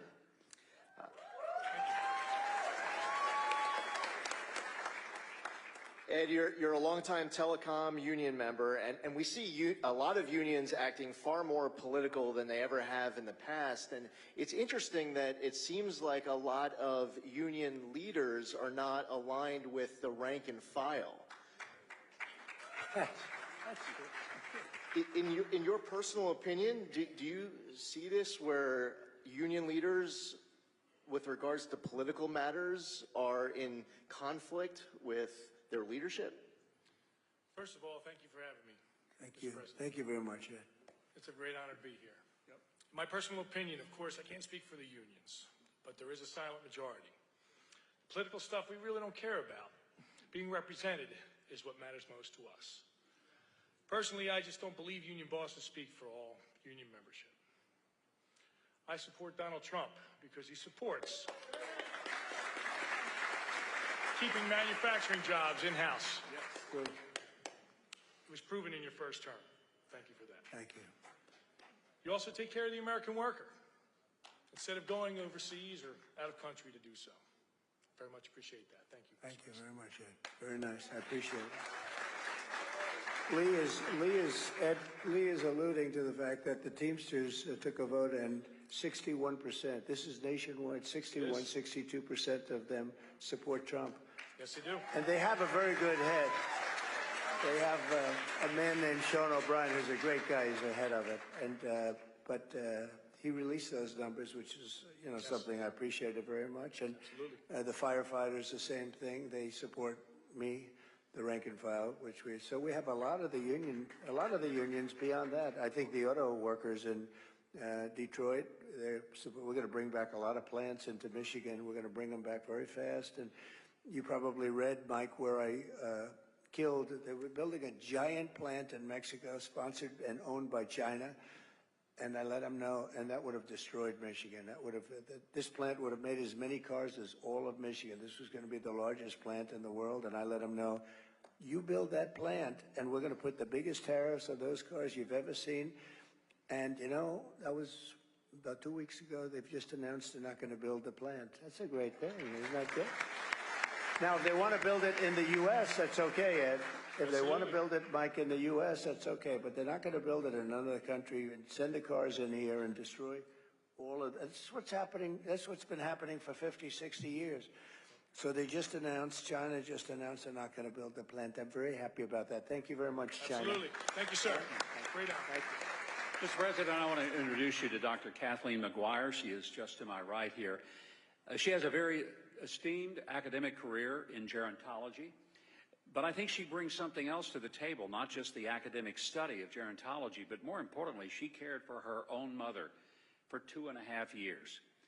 And Dr. McGuire, if you could express, when you went from the academic side, studying and teaching others about gerontology, and then taking care of your mother, what were the big challenges, and what kind of assistance did you find from the government when you were trying to be the caregiver to your own mom? Thank you. I appreciate being invited here. The challenges were not being able to navigate the system, not knowing how to navigate the system. Yes, I taught the class, but it's different when it's your own family member. You can tell everybody else how to do this, make sure you give them resources here, but if you don't know it yourself, that's even more difficult. When you live that experience, living with my mom, and I'll tell you, it was very challenging, and I'll tell you a little bit about her history. What happened was that she was living alone in the Pocono Mountains, on a mountain, 100 miles away from family. She was a widow. I was trying to keep up her house, and according to the Department of Human Services, she was not able to get any assistance because she was not under the federal poverty level.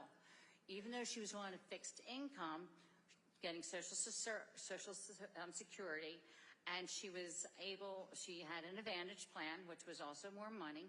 She had one big asset, and that asset was her home. So she was asset rich and cash poor. All right? So it was difficult. She wanted to live there, and she wanted to die there. But it was more difficult. She had to make difficult decisions. Do I pay my taxes, which she had to pay her taxes. She had to pay association fees. She had to pay utility bills with, what, $1,400 a month, maybe? She had to pay for food, maybe. And she had to come up with a decision. What do I do? Do I maintain my home or do I eat? She chose to maintain her home rather than her well-being. She decided, well, as her health deteriorated, we brought her back to my house in Bucks County, Upper Southampton, rather than Lower Southampton. Not far from Mickey D's where you were, yes. Right.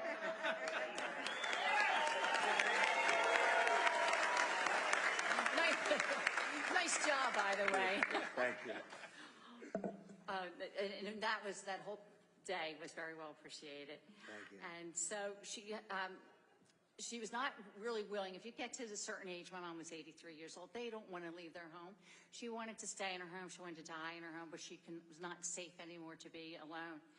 And so we had to quickly find out and navigate the Medicare system.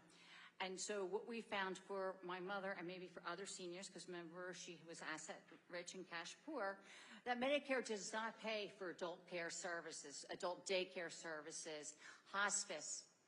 She was in the hospital in April. If I wanted to switch her from this room to another room, $14,000 a month. Cash, okay?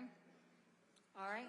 She came to us and she didn't have there was no respite care. That is not covered. Home care assistance is not covered, and you have to have basically 4 hours of service from these, agencies.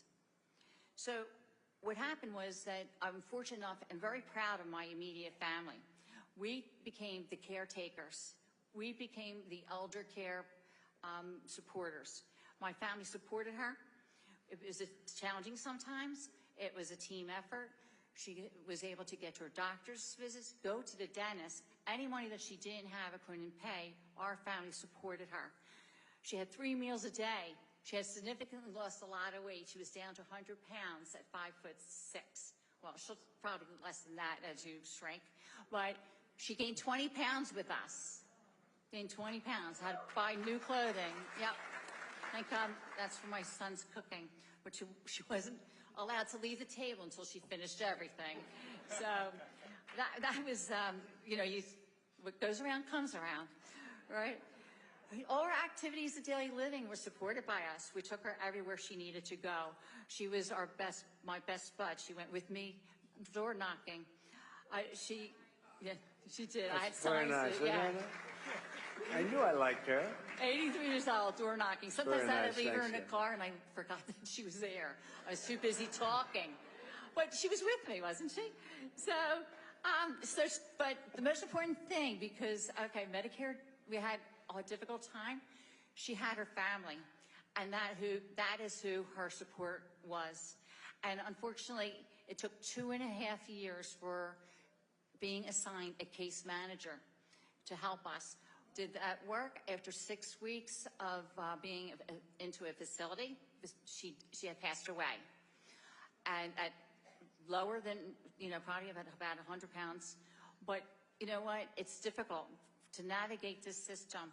And it's difficult when you need help and assistance because there's no one there to help you. And I'm very proud of my family for that. So asset rich and cash poor. What did they do with the house? What happened with the house? Oh my gosh. Well, I was showing somebody pictures earlier. See, I'm in the real estate business, so it's always interesting. Yeah. My mom, she lived in the Poconos, and what happened was I was there one day visiting my son in New York, and I came home, I noticed mold. There's black mold all over, and she was hiding it. So we had to take the whole roof off. You could look into the house, sheetrock off, everything off during the winter. And so her utility bills were $1,000 a month. So what did I say? She ended up with $1,400 maybe to $1,200, $1,000 for her utilities. What did she have left to pay for the rest of her bills?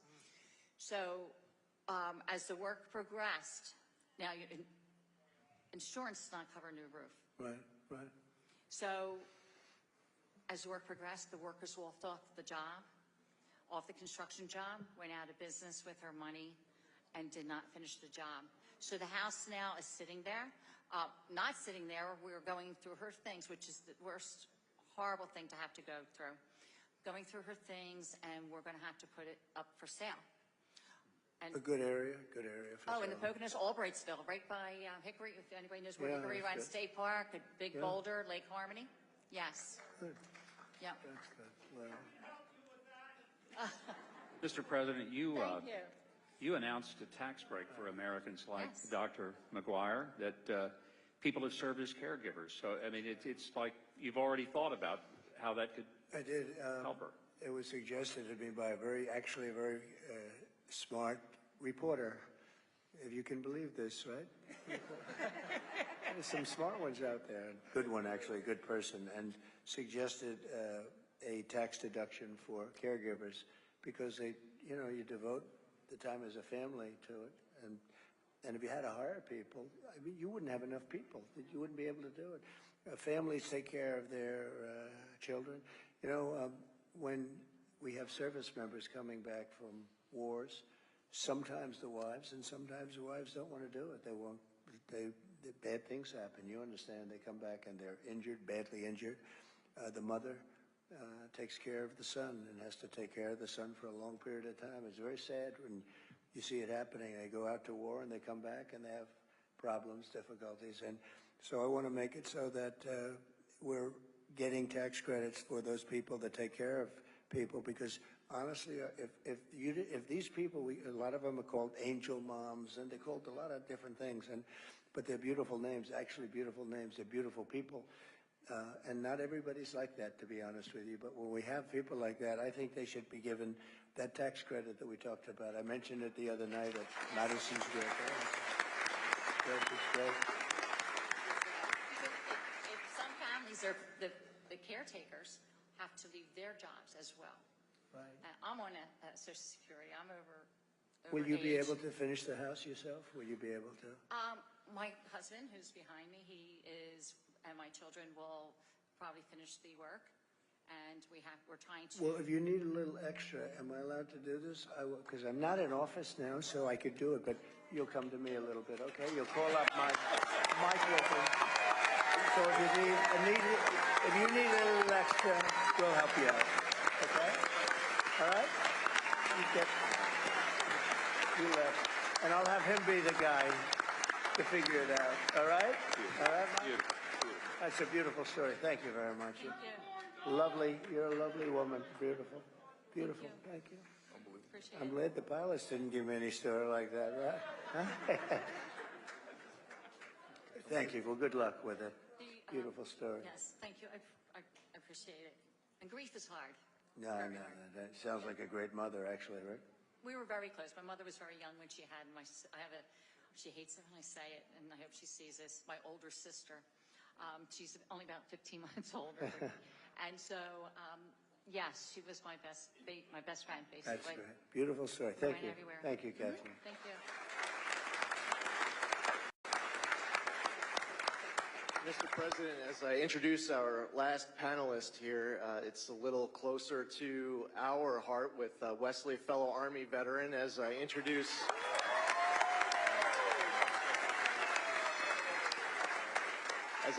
a fellow 82nd Airborne Division veteran, Ted Murphy.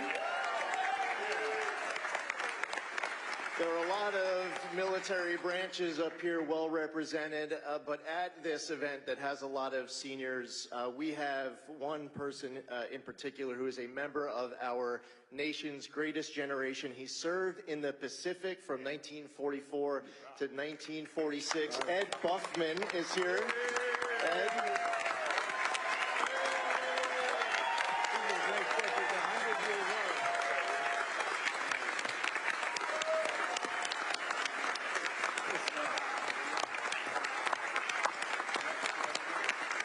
He was great. Thank you, Ed. I saw Ed backstage, by the way. He looks like he's like 60. He's got the best skin. I said, what do you do with your skin? It's so beautiful. Look at you. He's got good hair. He's got the whole package. Am I allowed to say your age? Am I allowed to say that? No. I don't. You'd be shocked. It's great to be with you. You are a character, too. He's got his beautiful wife. But you are really something. Thank you very much. Thank you.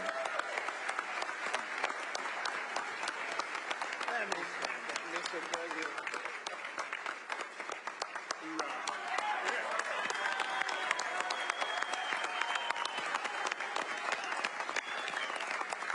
Thank you. He's a great guy. Mr. President, it was an honor to be with you in Normandy for the 75th anniversary of D-Day, and I remember sitting filled with World War II veterans, and they were all hollering after you, trying to get your attention. The amount of love with all of these veterans there at that moment. I've had the opportunity, I signed up in the military when President Clinton was in office, serving with different commanders-in-chief. There has never been a commander-in-chief who has had the back of our military service members like President Trump.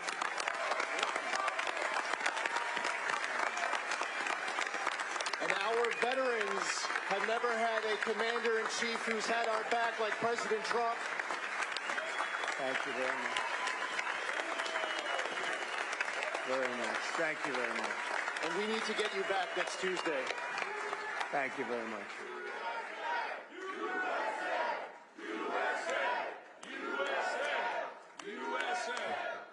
Thank you very much. Ted Murphy comes from a family of military service. Ted has served his country in uniform in the U.S. Army, in government at the Department of Justice and Department of Homeland Security, as well as inside of the U.S. Attorney's Office in Philadelphia and with ICE National Security Law Division in D.C. He is one of the top immigration attorneys in the country. So Ted, as a top immigration expert and as a veteran, can you speak to the impact of illegal immigration on the safety of our citizens? Yes. Thank you for having us here today to listen to these important issues. As mentioned, I come from a family of veterans. I'm one of 7 siblings. 5 of us were active duty, 3 are retired military. My 2 sons are medically retired from the military. And even my mother, at the age of 55, she joined the Medical Reserve Services with the Army and served until the age of 69. Ended up as a field commander in Bosnia.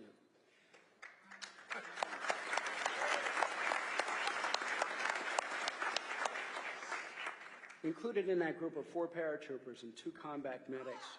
And those are just the guys. The tough ones are my mother and my sister. So, veterans, it's taking 5 months now to process our medical claims. It's taking a long time. Claims that shouldn't take that long. Veterans desperately need care when they apply for those services. But at the same time, the VA staff are being used to process medical claims for those thousands of individuals come across the border illegally who are detained by immigration along the southern border, taking time that should be devoted to processing veterans' medical claims. In the past 2 years, nearly 1.5 million illegal immigrants who were paroled into the United States are eligible immediately for taxpayer-funded housing through HUD, other public benefits to include SSI, Medicaid, CHIP, the Affordable Care Act subsidies, while at the same time, low-income and homeless veterans seeking benefits through the VA and HUD are often denied by those programs or moved out of those facilities to make room for immigrants. It's not even possible. That's what they're doing. It's not even possible to believe, actually. With Homeland Security transferring millions of the other illegal immigrants throughout the United States with no federal funding available, the cost for their housing, medical care, and education falls on states and local governments as unfunded mandates, depleting resources and funding available not only for our veterans and our seniors, but for all of our citizens. As a former federal immigration prosecutor and private attorney, I know that many of those entering illegally include persons involved in drug cartels, gangs, sex trafficking, human trafficking, and much more. Homeland Security personnel have admitted that very few are properly vetted, yet they've been allowed to come into the United States and are continuing their trades here. That puts all of us at risk. So, Mr. President, after you win your re-election, how fast can we address these issues?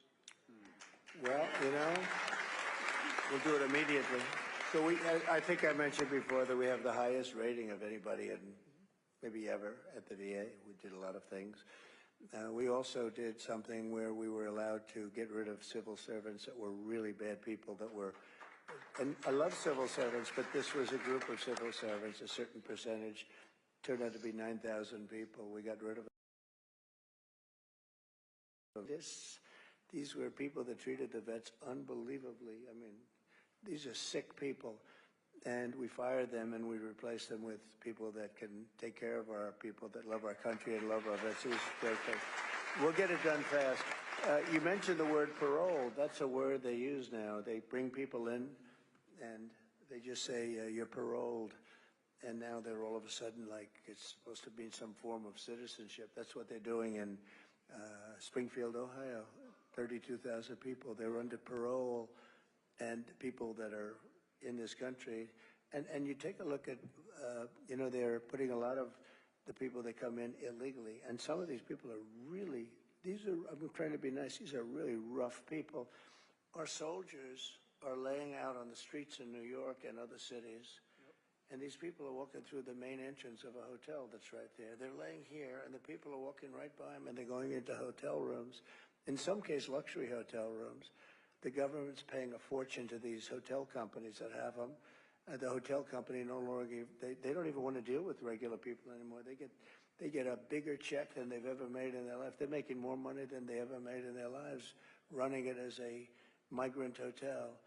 But you have veterans that are sleeping on the streets outside. It's freezing or it's hot, and it's all going to be changed, Ted. But I mean, you brought it up beautifully, but I'm glad you mentioned the word parole, because that's a bad word right now. That's a bad word to a lot of people right now. They're using that word to get people illegally into this country, as far as I'm concerned. Thank you very much. We'll take care of it. We're going to work on it fast. Fast.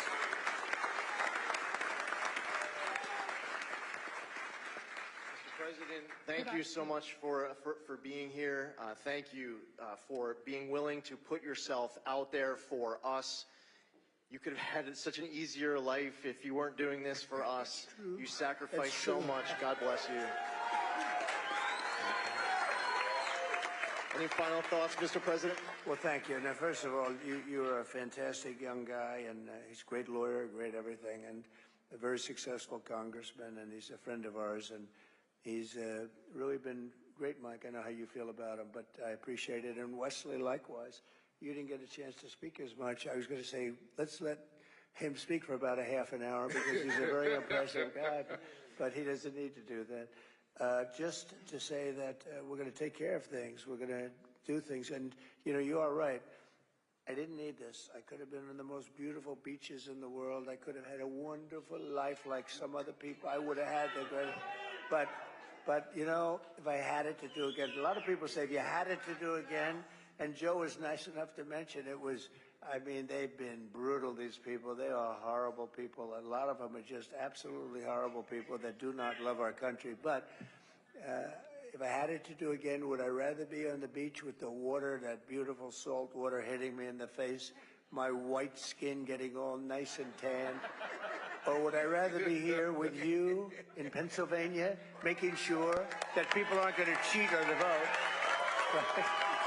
And I will take you and Pennsylvania every single day. I will do it. No.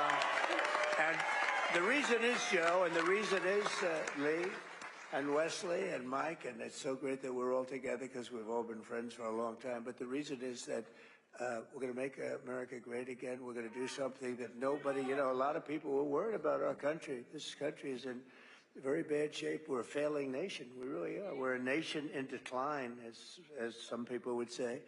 But we are a nation in decline, and we're not going to be a nation in decline for long. We're going to turn it around very fast, and we're going to make America great again. And I want to just thank everybody. And it's a real honor. The spirit, you see the spirit, Mike, it's incredible. The spirit that we have right here. It's all over. It's all over the country. And you know, there's a word called hope. People really want, we did great the first time. We did much better the second time we ran in 2016 than we ran. And as you know, we did much better. We got millions more votes, but there's never been anything like this spirit. And part of it is that, let's assume I haven't changed that much. I had these similar ideas and everything, but they see how badly our country's run. It's being destroyed by incompetent fools, and we're not going to let it happen. We're going to turn it around. We got to win. We got to win. We have 6 days to go, Joe. We got to win. So, and thank you very much. A great honor to be with you. Thank you. Thank you very much, everyone.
was once in your shoes. I said I was